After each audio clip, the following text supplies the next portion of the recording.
Alright, so I'm working with this 2001 Ford Taurus slash Ford Mercury Sable. It is a Duratec, as you guys can see right there.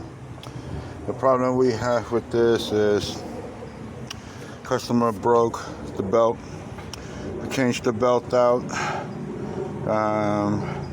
The bearings were seized on the AC pump and also on the power steering unit.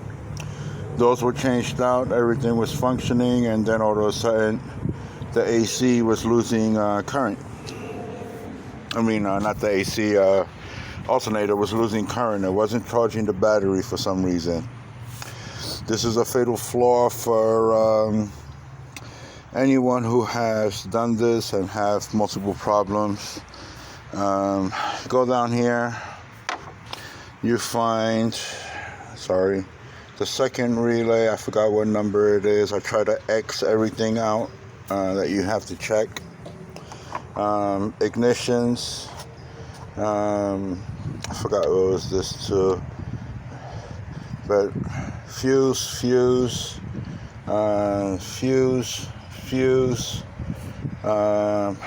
fuel pump relay, starter relay. This one controls some type of fuse down there, but everything is tied into this little key right here. And now, for those who don't know, we've been going through multiple problems. Car has sufficient power, battery, although I don't like that brand, but hey, it still has 12.11 volts. So I know that it's, at its max. The other thing that we're having is that we turn the key to the on position and go to crank it and nothing happens. Okay? We test the relays. We see that there is power going to everything, but there's not power going to a certain unit that is being controlled by this. This is a safety neutral switch. I think pin 10 and pin 8, I believe. Don't quote me on those pins. Do your own research. Again, I've been working in this thing under hot climate, Miami, Sacramento, California. And this is the last component that we have to swap out. One of the things that we were doing was we went down here. I really don't want to open the door or anything because we're trying to do the reset on the key. The antitheif is on for some reason. So we got to disconnect the battery. Positive side, wait 10 minutes, connect it back on and try to start it with the door closed. This should be closed here too. So I'm going to grab one of the pliers and push down on this right here so that the sensor reads that the hood is closed, everything is closed, the trunk's closed, everything should be closed. And hopefully this vehicle should start. The customer brought this vehicle and it's been nothing but one headache after another headache, and this is why personally I don't like working on Fords. But it is a friend's family member that, we take care of friends and family. So that's the only reason why I'm working on this. But if this came into my shop, I would immediately tell them no, because I really hate working on this. You waste most of your time trying to diagnose everything. Find out that this is a simple component that went out. There was someone else before me underneath this that checked into this. This is why I'm kind of, worried about it when you have other technicians come underneath it and then you have to do the cleanup process. That book right there only gives you short details of what these relays use. And one relay powers the other relay, powers the fuse, that powers the other system, that powers that unit, that powers up the main current going from the starter relay all the way up to the starter motor. So that's one issue that we got to take care of right there. That will also cause an intermittent no charging on the system. The dial on the system could be going bad, but this one don't have them in the fuse box, and trying to relocate this again, you know, is crazy. One of the other things that I kind of noticed, in the back of the trunk there is a fuel pump safety switch. Make sure that's pushed down. If that's not pushed down, you're not going to get any fuel up to the fuel rail, and nothing's going to happen. So just make sure you get enough knowledge as far as when it comes down to computing. This is one fuse box. The other one is down here. As you can see, it's right above the foot pedal on the brake. Double check all those fuses there. There's a couple of fuses that correlate, that will jump from one junction box to the other, and it will go like this. So you will get power going from there to that junction box. That junction box will power this junction box, that will power up the cluster and all that other crap, that will put the key on the hot position, and it will come to that safety neutral switch that will power up the relay for the starter motor, and then goes to the starter. Okay, that's the way this thing works. I'm going to post some diagrams underneath on below, so that way you guys can take a look at the diagrams. I don't know why Ford did a piece of shit like this. And excuse my French for Ford. I'm glad you're going out of business.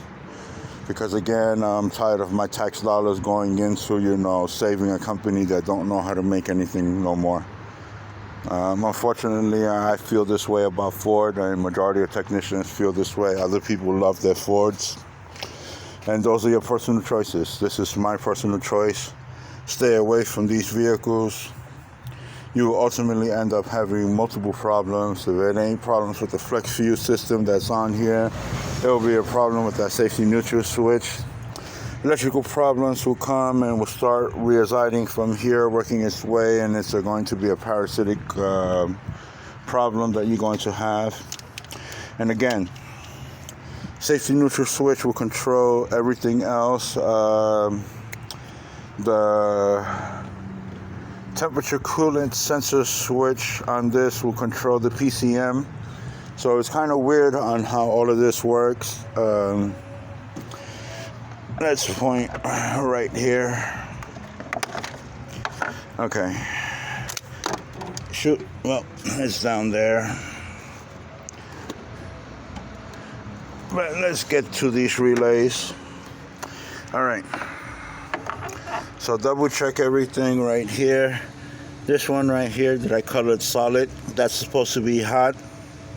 When you're trying to test your relay, you're going to jump it over to this side right here.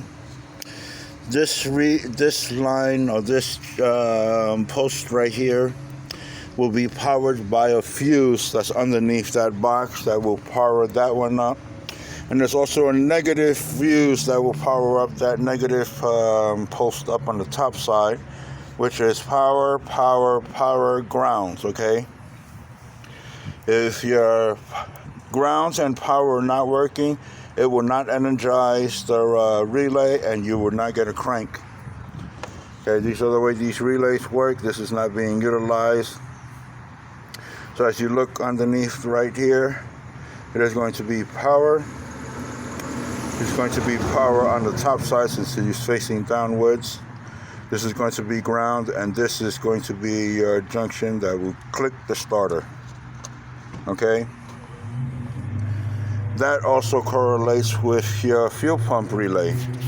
Your fuel pump relay is also controlled by your starter relay. Starter relay don't kick on, your fuel pump doesn't kick on. This white relay controls everything, which is your PCM relay. That also powers the negative to the negative relay starter and the negative on the fuel pump. Okay.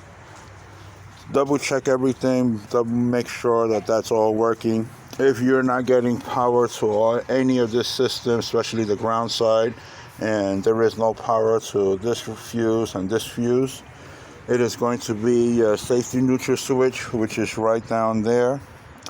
Again,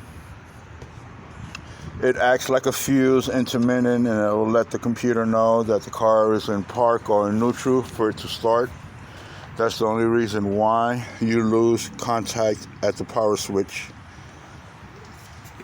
So again, we got to wait the 10 minutes. The 10 minutes should be up. I should be reconnecting this battery. And we're in 16 minutes, so let's go put this puppy back. I'm going to try to do this live while I'm, talking to you guys.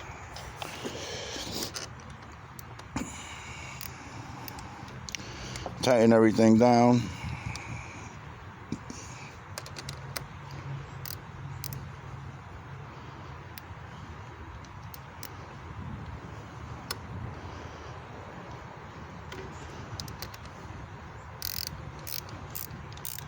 Yeah, like I'm showing you guys how to tighten down the batteries. If you guys don't know how to do this by now, stay away from this type of car because you will burn things out, and these cars are electrical. Okay, so now that the batteries are down, we should have some type of power going on.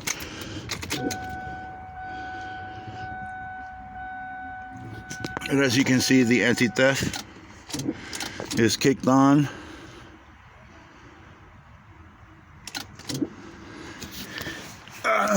And the immobilizer is kicked on, so the immobilizer won't let the car start. Oh shoot, so this is the problem. We swapped everything out, but this is the main problem.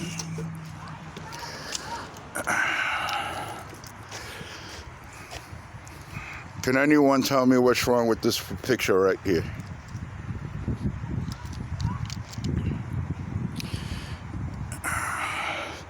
This is a decode key. Let me see if I can get it to focus. If it will. Alright, so transponder. It's not talking. The antitheif is still kicked on and it's still flashing. We're going to turn the way I know how to do, the antitheif system. Yeah, we took everything apart. I want you to take a focus on that light right there.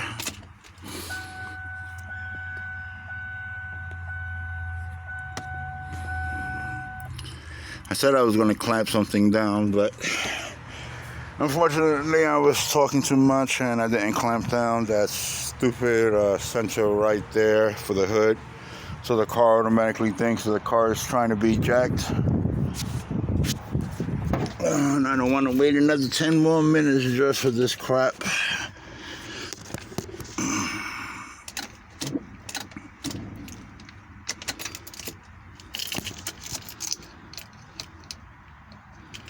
As you can see, everything's on, but the anti-theft light is on, so that's the problem with this vehicle. The anti-theft, the immobilizer kicked on and does not allow anything to start. New relays, new fuses, new neutral positioning sensor, and I still can't get a click over. Immobilizer, as you can see, the anti-theft is kicked on, and that is the problem.